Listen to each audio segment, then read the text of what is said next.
What's up, guys? Welcome back to Read and React. My name is Logan Campbell, and today we're going to be going over some of my favorite draft picks in the middle rounds, rounds 5 through 8. Now, this is the second installment in a series where I'm going to be going through the first 12 rounds of a draft and giving two of my favorite players to draft in every single round. This is not necessarily the only two guys I like in this round, nor does this mean that you should be reaching 2 to 3 rounds for these guys. It's just guys that in this particular round, for one reason or another, I like more than some of the picks around them. So going into rounds 5 through 8, it's very different than rounds 1 through 4. In the first 4 rounds, you tend to see very little like straight up bust picks. There's a couple every year, but overall in the first 4 rounds, you typically see ADP and outcomes tend to be pretty accurate. Again, there's always going to be some natural variance due to injury or just, guys whose ADP is getting pushed up too high. But generally rounds 1 through 4, you're really drafting for the safe guys, the foundation. Occasionally you look for the ceiling pick with a guy, maybe coming off an injury or who had a big change in the offseason. But typically rounds 1 through 4 are kind of more of your foundational. You get the guys knowing they're going to be good.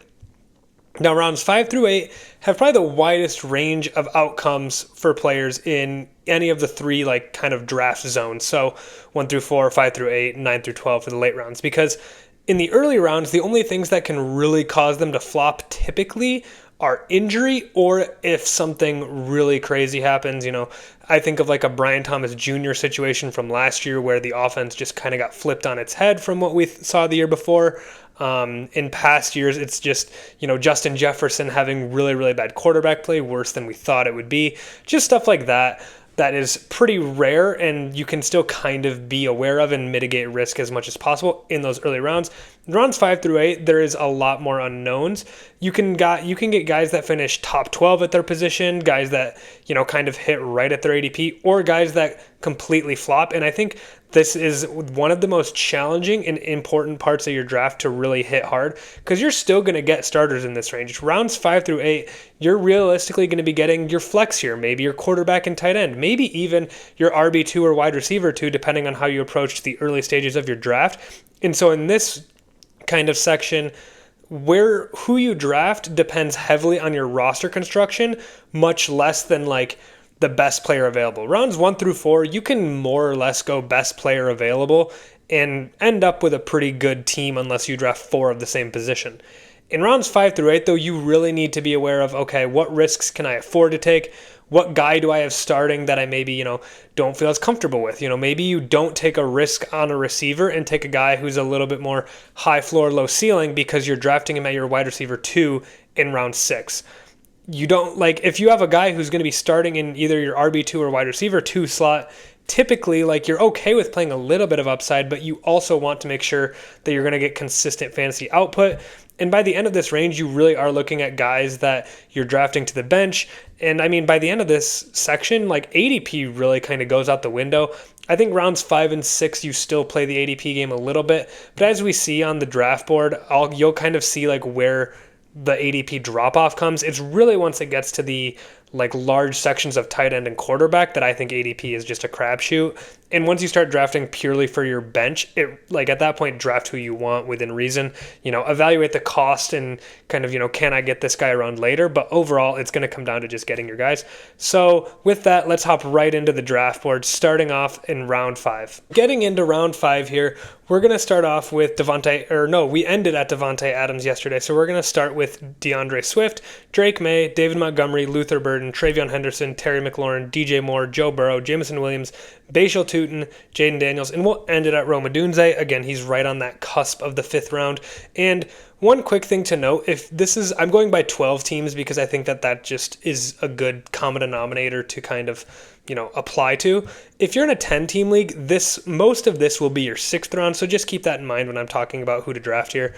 But in here, you really start to see kind of a shift. We see 3 quarterbacks with Drake May, Joe Burrow, and Jaden Daniels in this range. We see a lot more of the floor running backs with DeAndre Swift and David Montgomery, and a lot more of the riskier receivers who maybe didn't produce last year in Luther Burden and DJ Moore, Terry McLaurin even, and some of the inconsistencies with Jameson Williams. So in this round, this is a very I feel like, bizarre round, because I think if you look at it, you see 3 quarterbacks who are in the top 5, which looks great. You see names that we've loved all offseason, like Luther Burden. And then you also see names like DeAndre Swift, who are pretty much a low-end RB1, RB15 ceiling with a RB2 floor. But the 2 guys that I love in this range, I think, again, depending on how your draft has shaken out up to this point, are Terry McLaurin and Bashal Tutin. And I love them both for very different reasons. I think Terry McLaurin is the perfect flex or even wide receiver 2 play if you have taken kind of a bit of risk on early in the draft. Maybe you drafted a Rashee Rice at wide receiver 2 or a Malik Neighbors. If you got either of those guys, I think Terry McLaurin in this round is a smash play for you, because you can have him at the flex later in the year if, those guys end up playing the full year, but he's going to give you consistent floor wide receiver 2 production in the event that Malik Neighbors doesn't come back. Rashee Rice kind of has, goes off the rails again. I just think he provides a lot of value and security to your team if you've taken some risk. And even if you took like an early round receiver like Justin Jefferson, just any type of risk, I think Terry McLaurin really helps mitigate. And I think he can fit into that wide receiver 2 or the flex spot. I think he gives you a very high-end flex, or can be a solid wide receiver 2 if needed. Now, Bashal Tutin I like for the complete opposite reason. I think Bashal Tutin suits very well into a team where you took a safe hero running back in the beginning of the draft and 3 really solid, really safe receivers, maybe a tight end or a quarterback, and you need that running back too, who you can afford to now take a risk on. I think if you have some risk at any of those positions, I think you should go more for like a David Montgomery, because you don't want to have 2 or 3 guys on your team that have potential to flop. But if if you're looking at your guys and you're like, okay, I got, 2 safe receivers, a safe running back, I feel pretty good about my flex. I have, a Brock Bowers or a Colston Loveland or, a Josh Allen or Lamar. I think Bashal Tutin can fit your team really well, because if he flops, he's probably the one guy on your team that is going to flop. But that is really the only situation I would take him in. I would definitely not take him as an RB1 in 0 running back builds. I think his range of outcomes is far too wide for that. Again, if you are in a situation where your running backs are looking shaky, I would go more for the DeAndre Swift, David Montgomery, but I think Bashal Tutin can be a very high upside play if you're kind of looking for, a league winner. If the floor of your team has already been established, I think he can be a very good play. It's just a matter of, how much goal line work does Chris Rodriguez take, if any? Does LaKent Allen factor into the receiving role? And Bashal Tutin is definitely one to monitor in training camp, because I feel like we've seen kind of a wide variety of reports. Some it's been, he took, the majority of the first team reps. In scrimmages, he took 2 or 3 whole drives and Chris Rodriguez mixed in here and there. Or we've seen it be where Chris Rodriguez takes, they switch off, drive on, drive off, or, he's getting brought off the field for the short yardage, whatever it may be. I think Bashal Tutin is one that you want to monitor, but he can be a very high upside play in this round where at running back there isn't a lot of upside. Again, David Montgomery and DeAndre Swift are, I believe, really the only 2 running backs in this range, and both of them are much more floor plays. So if you're somewhere in that back of the round or even in the middle, I think he's a guy that is worth, reaching a couple picks for if you feel like you have the floor of your team established and his risk is kind of offset by that. It's just also with taking him, I would make sure you get your RB3 in the next round. Probably a safer guy, a Tony Pollard, or I don't really know. We'll get into that round next. But overall, I love Bashal Tutin. I think he has a ton of potential, but it is important to be aware of the downside and the risk when you draft him. In round 6, we start off here with Jadarian Price, Mike Evans, Jalen Hurts, Carnell Tate, Harold Fannin, Christian Watson, Kyle Pitts, Sam Laporta, Tucker Kraft, Jalen Warren, Marvin Harrison, Tony Pollard, and we'll go down to Caleb Williams since we kind of went further down in the last round. So here you really start to see the tight ends fall off the board. So Harold Fannin, Kyle Pitts, Sam Laporta, Tucker Kraft, kind of that, tier 2 of tight end all go in this range. And again, like I said with the last round with quarterbacks, this is where you need to be aware that ADP really starts to almost be non-existent. Can still matter a little bit in here, but if we look at the 4 tight ends here, if all 4 of those guys are available at the end of the round, you're probably going to be looking more down here in the 75 range if you don't want to take one of them, or vice versa. If you're at the beginning of the round and they all go, you could be getting some really good value with some of the earlier round picks in this range. So again, similar to the last round, I think that, round 6 very much emulates round 5 as well. I feel like if you look at the players, a lot of them, you could have the case to put in either round, especially some of the early round 6 guys. I think it's a very reasonable to think they feel like a round 5 pick, and you're potentially still getting a starter here. And so depending on that, that can influence who you pick. But for this round, I'm going to go with 2 rookies, Jadarian Price and Carnell Tate. Now, I just talked about Bhayshul Tuten as a risky RB2 option. I would put Jadarian Price kind of in that same boat. I would say that he's a guy that I would not take thinking, oh, he's going to be a solid bell cow RB2. I like him. I think he has a very good chance to have a lot of volume, but there is just a lot of unknown. You know, he didn't see a ton of work at Notre Dame because he was stuck behind, one of the greatest running back prospects we've seen in the last decade, Jeremiah Love. But Zach Charbonnet is out. I know there have been reports that he could be back earlier than people think, but he tore his ACL in February and I believe had surgery in like later that month or even March.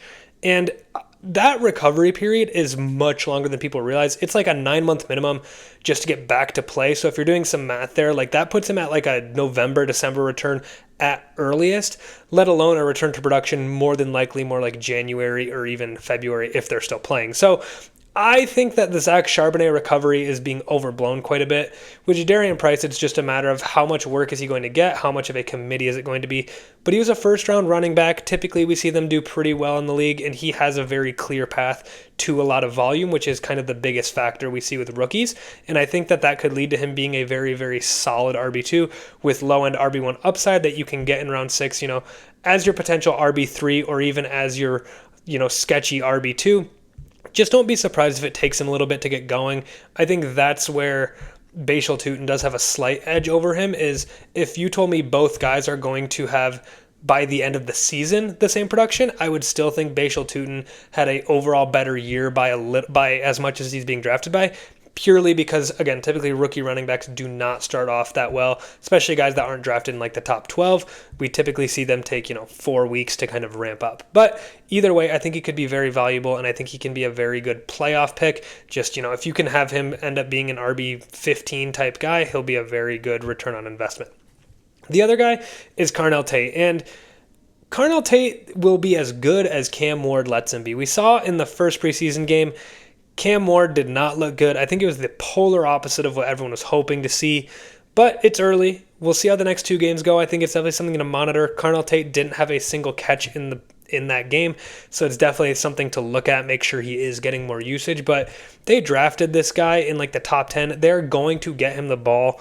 I think even if, Cam Ward isn't great, I think Carnell Tate can easily fall into kind of a Garrett Wilson-esque situation where, is he maybe not getting a ton of catches? Yes, but he's getting a ton of targets, and that alone gives him weekly value. And when you're getting him in round 6, you're drafting him for, at best, your flex, if not possibly your first guy on the bench, which I love. And again, like I said with Jadarian Price, rookies do tend to take a little bit to get going, so just beware of that with Carnell Tate. Maybe take a floor receiver in the next round if you're really worried about it. But I think by the end of the year, he'll be a very solid wide receiver too, and at worst, a high-end flex play. And just looking at some of the other guys in this range, I think he gives you much more upside. And that's what I really like with him and Jadarian Price, is that they both have similar risks to everyone in this range, but a lot of these guys have either more risk or just less range of outcomes that give them a good fantasy finish besides the tight ends. Again, I'm ignoring tight end at this point because, like I mentioned in a previous video, if you don't get one of the early guys, you might as well wait. And here, if you look at some of the guys going in this range, okay, Rome Odunze. I think Rome Odunze has potential surprise, but still, there's obvious risk there.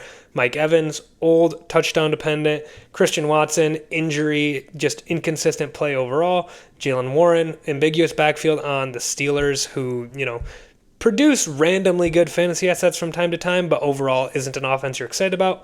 Marvin Harrison Jr. obviously has his questions. And Tony Pollard, who is possibly the last true RB1 left in this area. I think that he will end up being the lead rushing back for the Titans. I don't see a situation where Tyjae Spears comes into the workhorse load, but just from those guys, I think Carnell Tate and Jadarian Price both are the only guys in this round that have true potential to be league winners. I would maybe throw Rome Odunze in there, but I think Rome Odunze to me still has just as much, if not more, risk than Carnell Tate especially. And with Rome Odunze, he has another guy who could possibly be ahead of him in Luther Burden. And so Rome Odunze, you really have to bet on him winning his depth chart, whereas Carnell Tate, we know that he has won his depth chart. There is no way that he's going to be the wide receiver 2. I'm not worried about Wan'Dale Robinson. I'm sure he'll get his fair share of targets, but he's at best a check down guy. And other than that, they have absolutely nobody there. So yeah, lock in Carnell Tate and Jadarian Price in the 6th round as either your first bench guy or as your fringe start going into the year that can turn into a potentially elite level starter later in the season. So hopping into round 7, this is where you're really going to see ADP start to fall off a cliff and just like not matter. So something to keep in mind here is once I get into the later rounds, realistically after this round and especially into rounds 9 through 12 in the video I'll post Friday, it really is guys that I'm willing to reach for. So a round 8 guy that I really like, I might be willing to reach for in round 7. Or a round 9 guy, I might reach for in round 8. Because the ADP, quite frankly, doesn't matter. At this stage in your draft, it's draft the guys you want, the guys you've done research on, and just the guys that you think can actually win you your league versus give you, their ADP level production. So looking at this round, it starts off with Parker Washington, Dak Prescott, Cortland Sutton, Brian Thomas Jr., DK Metcalf, RJ Harvey, Rico Dowdle, Ramondre Stevenson, Chuba Hubbard, and Jordan Tyson. We're going to end right before that quarterback tier. And one thing to note is that Jordan Tyson's ADP is going to fall. I'm surprised it hasn't adjusted more yet, but Jordan Tyson, if you didn't see, sustained a hamstring injury that is going to take 2 months minimum for him to recover from. That'll be at earliest a week 6, possibly week 7 return. And the Saints have a week 8 bye. So to me, I could see it very easily being a situation where he doesn't play until after the bye, which is almost over half your fantasy year. And so to me, he's going to end up going possibly outside the top 12 rounds. I could see him, outside the top 150. I don't think he's a horrible pick in maybe the last round of your draft if he's there, but I think in most leagues someone is going to still take him thinking he can prove himself. But if you can get him in the last spot in your league and just throw him on your IR and pick up the guy who you would have taken in the last round, I don't think he's a bad pick. But the hard thing is then if you have someone actually get hurt, he's probably the first guy gone. So just keep that in mind. Jordan Tyson's here, but with an asterisk. Now, the 2 guys that I love in this range are Parker Washington and Rico Dowdle. I've talked about Parker Washington on a previous video. I think that he is one of the highest upside guys left at this point. I mean, we saw the guy go on an absolute tear down the end of the year, and really nothing changed for the offense. I know one of the things that people have kind of put as an asterisk to Parker Washington's production is that Travis Hunter wasn't playing, which I'm not going to lie, I could see that being an issue if Travis Hunter eats into the slot work from Parker Washington. But overall, I think Parker Washington, even if he isn't great, still has potential to smash as a top 20 wide receiver. Someone in this Jags receiving room is going to be elite. And to me, he's the guy who we've seen do it with Trevor Lawrence last year. I actually just, a little foreshadowing, I don't hate Jacoby Myers as a later round pick either because the value is so good there. But Parker Washington and Brian Thomas in the same tier. Give me Parker Washington all day. We've seen him produce with Trevor Lawrence. Brian Thomas, we just haven't yet. And Parker Washington, to me, gives you at least a possible flex play in round 7, whereas most of these other guys you're putting on the bench and hoping for a miracle. He's one of the few guys that I think has a very, very good chance to be a decent starter for you without needing some, crazy extenuating circumstance to happen. To me, he's a guy that you'd almost expect to be a starter at some point this year for your team, but you don't have to draft him that way, which I think is a great position to be in. And with Rico Dowdle, I just think you look at the running backs around him, primarily RJ Harvey.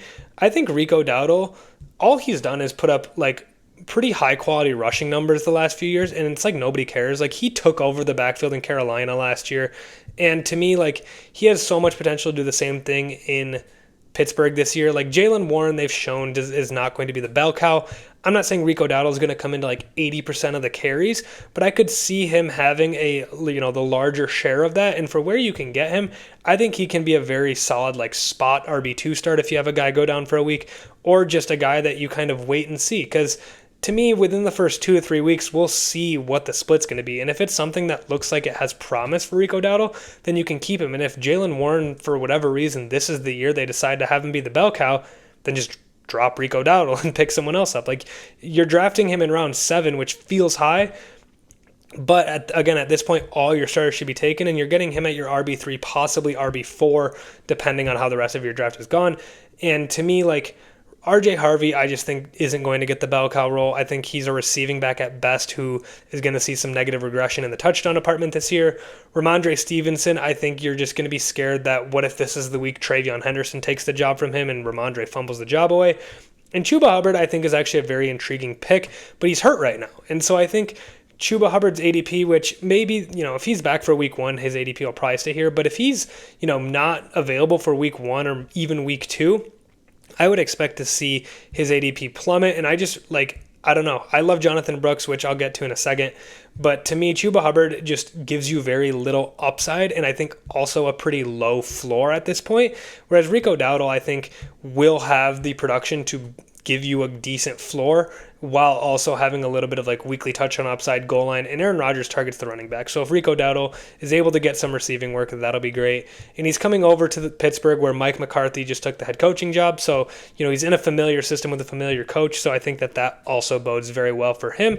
And I just think he has a very good chance to be a solid, depth piece running back at this stage of your draft. And the last round we're going to get into here is round 8. And to me, this is where it gets fun because at this point, you will certainly have all your starters unless you've really waited to punt quarterback or tight end, which I'm all for. But this is where you start to really, dream big and think, okay, what guys can I get that have no business, being a weekly starter that can break into that range? So starting up at the top here, we got Jackson Dart, Trevor Lawrence, Justin Herbert, Michael Wilson, Alec Pierce, J.K. Dobbins, Matthew Stafford, George Kittle, Jonathan Brooks, Wan'Dale Robinson, Michael Pittman Jr., and Chris Godwin. We'll stop it right there. I mean, if you want to include Travis Kelce and for whatever reason the Texans defense in there, feel free, but I'm not going to tell you that I like the Texans defense in any round besides the last round, so forget about that one. But just looking at it here, we have these quarterbacks right up at the top. To me, this is the end of kind of the elite tier of quarterbacks. I think you can still get very solid quarterbacks in Matthew Stafford, and a little bit later I think Brock Purdy, kind of those guys have potential. But to me, these top 3 guys here all have legitimate top 3 to 5 upside, which after this becomes a lot more scarce. And then just looking at the receivers here, start to see guys with a lot more questions. Michael Wilson, can he, do it over a full season, and can he produce with Marvin Harrison Jr. on the field? Alec Pierce has his injuries. George Kittle, who knows how soon he'll be back and what quality he'll return to. J.K. Dobbins, can he stay healthy for the year? Wan'Dale Robinson, a high-volume wide receiver too, doesn't quite make sense. Michael Pittman Jr. coming over to Pittsburgh, which isn't exactly a passing offense that we're pumped for. And Chris Godwin, who is on a team that, should be better, but, he's getting up there in age, and just what's it going to be like this year? So just overall a lot of questions. Even Jonathan Brooks, who knows how much work he's going to get? Can he truly take the job from Chuba? And so looking at this round, I think that this is kind of the end of where, it's going to take kind of a lot to get them to a starting tier, because these are the guys that are good enough to where they will probably perform at this ADP, but aren't kind of boom or bust enough to where you feel like, oh, well, I'll draft them, and if they flop, I'll just drop them after week 2. These guys are probably still ones that you'll keep on your roster for a good part of the year until it really becomes desperate. But the 2 guys that I love in this range are Trevor Lawrence and Jonathan Brooks, and it kind of has to do with what I just said. I think in terms of upside, they have far and away the most at this point. I think Trevor Lawrence, in terms of getting a starting quarterback here, again, you're getting that end of the top 3 to 5, possibility tier, which I really like. Jackson Dart just scares the crap out of me with his injuries, to be honest. I love the dude as a player. I hope that he stays healthy, but he's not a guy to me that you draft and are he's going to play every game. He's going to be really, really solid every game. I just am so worried that he's going to just die. We already saw that in the preseason. He got absolutely smoked and went to the blue tent. The dude literally made a joke about it, and I'm you need to figure this out. Stop taking such aggressive hits. Figure out how to go down and keep yourself safe, because it's not going to go well, and he's only a sophomore quarterback. You can't afford to be having injury concerns at this point. And Justin Herbert, I do really like, but I think Trevor Lawrence, just in terms of the rushing upside, makes him, a little bit more upside than Justin Herbert. I think Herbert, if I had to pick one of these 2 guys to safely finish in the top 10, I would pick Herbert. But I think if you're picking which one's more likely to finish top 3 to 5, I would say Trevor Lawrence, again, just because of that rushing upside. And I just think we're all talking about, Parker Washington, Brian Thomas Jr., Bashal Tutin, even like Travis Hunter, Jacoby Myers. Like, there's so many weapons on the Jags, but just draft Trevor Lawrence. You can get all of the benefit of every weapon without having to take the risk and possibly pick the wrong one. Like, you can get all the production through him.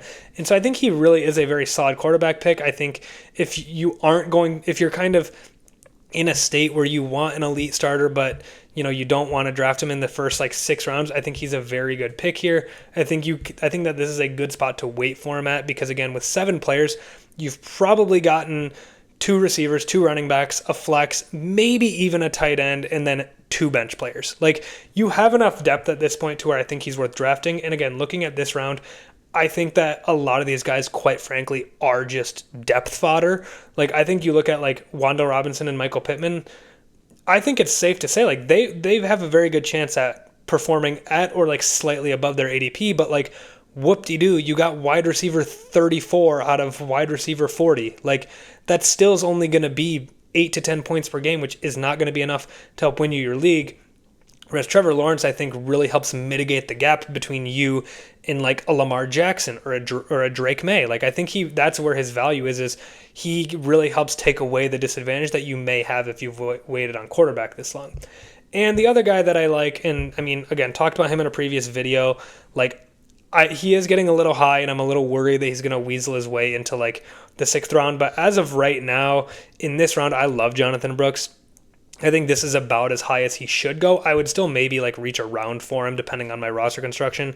But to me, in this range, there's not many like super high upside running backs who have like true receiving upside while still taking over the like entire backfield. And I think that's what Jonathan Brooks gives you. Again, Chuba Hubbard lost the job to Rico Dowdle last year, and Jonathan Brooks' college tape just screams talent. And they took him with like a 2nd round draft pick. So he has the draft capital to where you feel confident about him having some sort of role on the team. I think it's just a matter of like, how's the preseason go? What's the state of Chuba Hubbard's injury, which again only helps Brooks's case to take over the backfield. But I mean, you look at like him and J.K. Dobbins, I would say are both guys that right now you would think would lead their backfield. Like, I'm under the impression that Jonathan Brooks is going to be the RB1 in his team. But if you look at their upside, like, yes, Dobbins is more likely to lead their backfield, but these guys go 1 running back spot apart, and to me, Jonathan Brooks has like true top 20, if not top 15 upside because of the receiving work, because he can do everything that you want to see from a productive running back. He can do it at the goal line. He can break off explosive runs, screens, everything that you could want, you're getting. And I think, again, in the eighth round, you're getting him as like your 2nd or 3rd bench guy. You could get him at your RB4, and if he doesn't work out, whatever, you drop him. He's your RB4. Who cares? Replace him with another RB4. But I just think that he has so much potential to return far enough above his investment that he truly makes a difference. And that's one thing that you really want to be looking at in these later rounds that we'll get into more in depth in the 9 through 12 video. But don't draft the guys that are going to finish exactly at their ADP. Like, that is truthfully my biggest problem with Wan'Dale Robinson.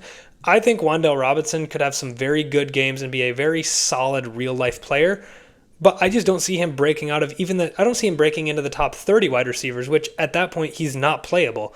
If you're having to play Wan'Dale Robinson at wide receiver 32, something's gone horribly wrong for you, and it's just not a situation you want to be in. Now, is it better than, having your next best receiver be wide receiver 45? Yes. But this is what I'm saying, where you need to be aware of your roster construction. If you have 3 pretty good receivers already that you don't feel super risky for, don't take a guy like Wan'Dale Robinson, because if you can't plan on injury, and if that's the only thing that's going to derail your season, don't draft the floor guy in this round. Draft the guy who's going to be a league winner, because in the end, that's the guy who's actually going to earn meaningful starting weeks on your team and actually produce to help you win. Not just a guy who you look at your bench and feel all warm and fuzzy that, oh well, at least I can get 8 points from Wan'Dale Robinson if something goes wrong. No, get the guy who has the potential to win you your league, because that's in the end what it's all about. There's no points for second unless you play in a league that pays out the top 2 or 3, which I get. But either way, you should be playing to win. It doesn't matter if you got 5th in your league. Nobody cares. It only matters if you win your league and take home the trophy, and that's what we're here to do in the end. And I think that's where you really need to start looking at the guys in these rounds of who can help me win, not just who can hit their ADP so I look like a draft genius. And that brings us to the end of the middle rounds of the draft. Again, we covered rounds 5 through 8, the middle rounds where you're going to be drafting some starters, some of your first bench guys, and it's really important to evaluate your roster construction so that you know whether you want to play it safe and take a guy who, you have just in case that can be a solid wide receiver 2 or flex, or if you want to take a swing on a high upside running back or flex play that can potentially win you your league. So with that, be sure to like and subscribe and comment below your favorite draft picks in these rounds. I'm really curious to hear what you guys think. And be sure to check in Friday for rounds 9 through 12 as we get into some of the later rounds where you're really looking to take those big swings in hopes of hitting one home run that can win you your league. Thanks for watching, and I'll catch you next time.